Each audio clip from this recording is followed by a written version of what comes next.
के आने वाले 9 दिन भयंकर और भीषण गर्मी से कैसे मिलेगी राहत? बिल्कुल बिल्कुल राहत मिलने की आशीष संभावना बहुत कम है। बस आपके ऊपर डिपेंड करेगा कि आप खुद कैसे अपने आप को बचाते हैं इस भीषण गर्मी से। एक्सपर्ट्स यही कहते हैं कि भाई आप गर्मी में ना निकलें, चूंकि सुबह से ही लू वाले हालात बन जाते हैं पूरे मध्य प्रदेश के ज्यादातर जिलों में और नौ तपा और तपाने वाला है। हालांकि मौसम विज्ञान की माने तो मौसम विज्ञान नौ तपा जैसा कुछ भी नहीं मानता, लेकिन ज्योतिष शास्त्र के मुताबिक आप बता भी रहे थे कि क्या नक्षत्रों में बदलाव होगा जिसके चलते नौ तपा, और खगोलीय विज्ञान की माने तो सीधी जो किरणें हैं सूर्य की वो सीधी पृथ्वी पर पड़ती हैं 9 दिनों तक, और उस वजह से पूरी पृथ्वी आम दिनों के मुकाबले कहीं ज्यादा तपती है और यही एक वजह भी है। हालांकि 9 तपों में अगर बारिश हो जाती है कि ये भी कहा जाता है, एक आम धारणा ये कि अगर 9 तपों में बारिश हो जाती है तो आगे फिर बारिश अच्छी नहीं होती, और 9 तपे अगर जमकर तपे तो फिर भविष्य में बारिश बहुत बेहतर होती है, ऐसे अनुमान लगाए जाते हैं। लेकिन फिर भी 9 तपे हैं और 9 तपे में मध्य प्रदेश पहले से ही लगातार तप रहा है। भोपाल, राजधानी भोपाल का तापमान भी अगर हम कहें तो 44 के आसपास बीते दिन रहा है। ऐसे में बाकी शहरों का हाल भी बहुत ज्यादा है। राजगढ़ में भी 46 से ज्यादा ऊपर तापमान बीते दिन रहा है, रतलाम भी 46 से ऊपर रहा है, नीमच भी 46 से ऊपर रहा है। तो आप ये समझिए कि पूरे मध्य प्रदेश में चिंता का सबब जरूर है नौ तपा, और इसलिए आपको ज्यादा सतर्कता बरतने की जरूरत है ताकि आप बीमार होने से बचें। चूंकि हीट वेव और जो कंडीशन है इसमें ऐसे हालात में अगर आप ज्यादा प्रभावित होते हैं तो जान जाने का खतरा भी बना रहता है। बच्चों को, बुजुर्गों को खास ख्याल रखने की दरकार है, खासतौर से वो लोग जो बीमार हैं, जिन्हें हार्ट की या दूसरी बीमारियां हैं, उन्हें भी ज्यादा सतर्कता बरतने की दरकार है। डॉक्टर यही कहते हैं कि आप बचिए, सुबह से ही कोशिश करिए कि धूप में ना निकलें, चूंकि तापमान सुबह से ही बढ़ जाता है, दोपहर जैसा एहसास सुबह कराने लगती है, इसलिए जरूरत आपको यही है कि बचें। लेकिन और आजकल बाकी सुबह हो ही नहीं रही है, सूर्य देवता के जैसे ही दर्शन होते हैं दोपहर हो जाती है। आप भी बिल्कुल सही कह रहे हैं। सुशील के पास चलते हैं। सुशील, ग्वालियर चंबल अंचल भी इससे अछूता नहीं है, और जब गर्मी ने अपना रफ्तार पकड़ना शुरू किया था तो सबसे ज्यादा तपने वाला यह क्षेत्र रहा था।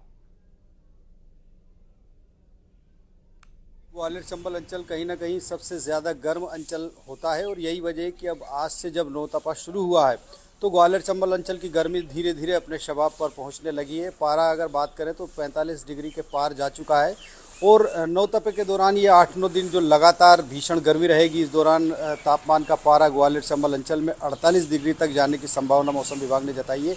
जैसा कि आज से नौ तपा शुरू हुआ है रोहिणी नक्षत्र में प्रवेश करने के साथ ही सूर्य के, तो आज देखा जाए तो सुबह से ही गर्म हवाएं चल रही है पूरे ग्वालियर चंबल अंचल में। इसके अलावा सुबह से ही अगर देखें तो दोपहर जैसा एहसास लोगों को होने लगा।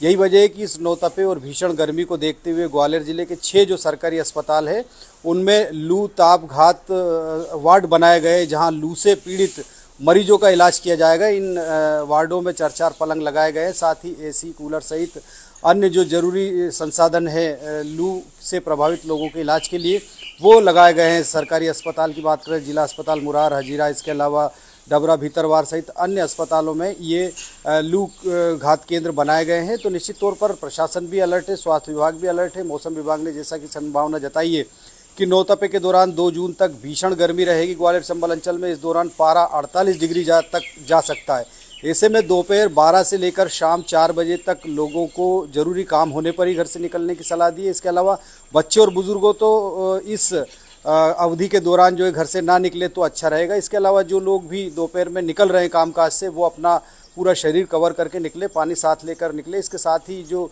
ज़रूरी काम है तभी निकले। तो निश्चित तौर पर कहीं ना कहीं हीट वेव का खतरा जो है लगातार अब ग्वालियर चंबल अंचल में बढ़ेगा। पिछले अगर एक हफ्ते की बात करें तो 6 से 8 लोगों विभाग की तरफ से पूर्वानुमान जताए गए थे, उनको देखते हुए भी थोड़े से एहतियाती कदम उठाने होंगे। मिथिलेश, अभी तक जो हम गर्मी देख रहे थे वो कूलर फेल, पंखा फेल गर्मी थी, अब तो एसी फेल गर्मी शुरू हो रही है। आशीष, अगर इंदौर की बात की जाती है, सबसे पहले एसी और कूलर ये सब काम करना धीरे धीरे बंद कर चुके हैं, लेकिन अगर खासतौर पर इंदौर की बात की जाए तो इंदौर का मौसम का मिजाज ऐसा नहीं हुआ करता था जैसा इस साल है। इस साल इंदौर में भीषण गर्मी देखने को मिल रही है और इसीलिए हाहाकार मचा हुआ गर्मी से लोग काफी परेशान है, क्योंकि इंदौर के लोगों को, पूरे मालवा के लोगों को ज्यादा आदत सी नहीं है इतनी गर्मी की जितनी गर्मी इस बार देखने को मिल रही है। अब इंदौर के अगर हालात की बात करते हैं तो इस बार इंदौर में अभी तक जो कूलर है अब बड़ी आसानी से मिलता था, एसी बड़े आसानी से मिल रहे थे, लेकिन वर्तमान स्थिति ऐसी पिछले 3-4 दिनों से जो गर्मी पड़ रही है कि अगर आप बाजार कूलर लेने जाएंगे तो बाजार में कूलर इस वक्त उपलब्ध नहीं है, और अगर जो कूलर मिल रहे हैं वो डबल दुगने दाम पे बिकने लग गए, यानी 3,000 रुपए का कूलर 5 से 6,000 रुपए में बिक रहा है। देर रात तक दुकानों में भीड़ लगी हुई है और कूलर को लेकर मारामारी बाजारों में देखने को मिल रही है। तो भीषण गर्मी है तो बाजारों में इस वक्त कूलर खरीदने वाले, एसी खरीदने वालों की भारी भीड़ है। दूसरी तरफ अलग अलग बदलाव भी किए जा रहे हैं, जहां कुछ सिग्नल के ऊपर ग्रीन नेट लगाए गए हैं कि जो लोग सिग्नल पे खड़े होते हैं उन्हें कुछ राहत मिल सके। वहीं जो यहाँ के बड़े सिग्नल हैं उन सिग्नल के टाइम में चेंजेस कर दिया गया है। गीता भवन, पलासिया, नौलखा, विजयनगर, एलआईजी, रेडिसन, ये जो प्रमुख चौराहे हैं जहां पर सबसे ज्यादा भीड़ होती है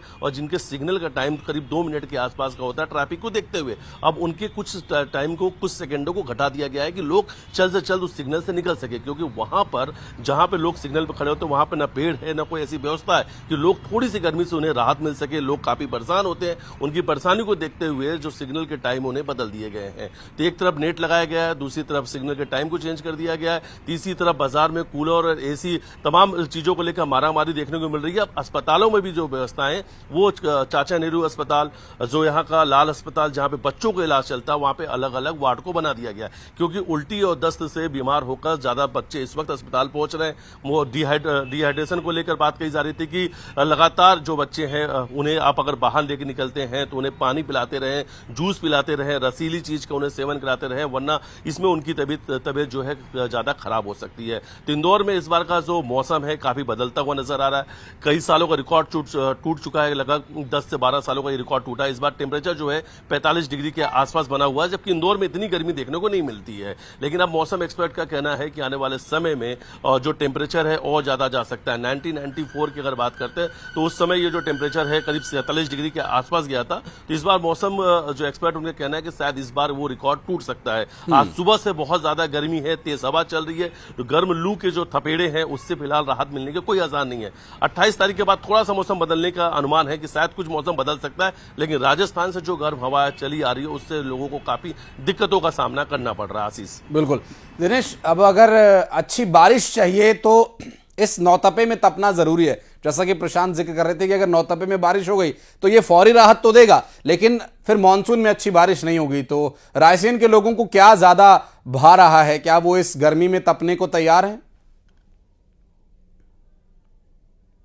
बिल्कुल आशीष, मैं आपको बता दूं, जिस तरीके से बात किया, गर्मी का एहसास जो है वो लगातार यहाँ पर हो रहा था, लेकिन जैसे ही नौतपा यहाँ पर स्टार्ट हो रहा है तो जो तपन है वो काफ़ी अधिक होगी। एक चीज़ मैं आपको बता दूं, जिस तरह की बात किया, जो गर्मी का एहसास, जो तपन क्यों हो रही है, इसका एक बड़ा कारण ये भी है कि जिस तरीके से पहले दौर में हम बात करें तो नदी है, जो तालाब है, वो यहाँ पर कहीं ना कहीं भरे रहते थे, लेकिन आज के दौर में जो है नदी भी सूखी पड़ी है, तालाब भी सूखी पड़े। इस तरह जिला मुख्यालय तस्वीर में आपको दिखा दूं, यहाँ पे आप देख सकते हैं किस तरह सन्नाटा है। और जिला मुख्यालय की अगर बात करें, जो किले का आप दृश्य जो देख रहे हैं आशीष, जिस तरह की रायसेन का ऐतिहासिक किला है जिसको यहाँ पर जिला मुख्यालय के काफी करीब है, जिसके चलते यहाँ पर तपन जो है काफी अधिक महसूस होती है। कुछ लोग भी यहाँ पर मौजूद, उनसे बातचीत यहाँ पर करते हैं। जिस तरह की बात की जाए, यहाँ पर गर्मी का जो एहसास है, क्या कहना है इसको लेकर आपका?